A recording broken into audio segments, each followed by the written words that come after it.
আমরা অনেকে দেখলাম যে বাংলাদেশের অনেক জায়গাত এই সমস্ত দোকানপাটগুলো আমরা ভাঙিলাম, ওটা কিন্তু ইসলামের বিরোধিতা। এখানে ইসলাম কিন্তু এই ধরনের শিক্ষা আমরা দিচ্ছে না। আমরা বর্তমানে যে প্রত্যেক দিন যে সমস্ত প্রোডাক্টগুলো ইসরায়েলের বাংলাদেশে ঢুকে ওগুলো আমরা বয়কট করতাম, ওগুলো আমরা দাবায় রাখতাম যাতে আর বাংলাদেশে ঢুকে না।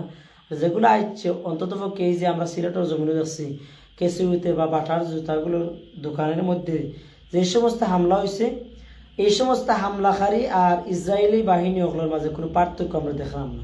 কারণ একজন মানুষ এই যে বাটার যে দোকান আছে অত কোটি কোটি টাকার মাল সেই ব্যক্তিগুলো ঢুকে রাখছে, আপনি এগুলা ধ্বংস করিল্লা উড়াইল্লা, কিন্তু এটা কিন্তু অবশ্যই অন্যায়।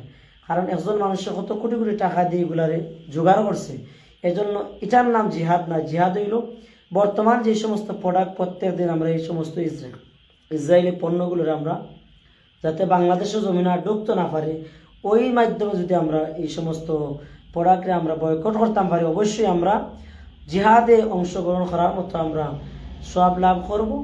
আমরা ইসলাম এবং মুসলমানদের পক্ষে অন্ততপক্ষে এইটুকু যদি করতাম পারি কিয়ামতের ময়দানও, এটাও আমরা লাগে নাজাতের উসিলা হইতে পারে। অন্ততপক্ষে আমরা তো হইতে পারবো যে আল্লাহ আমরা সামর্থ্য আসিল না জিহাদ শরীক হইবার, আমরা এইটুকুর মাধ্যমে নফসের মাধ্যমে ইমানের যে নফসের মাধ্যমে আমরা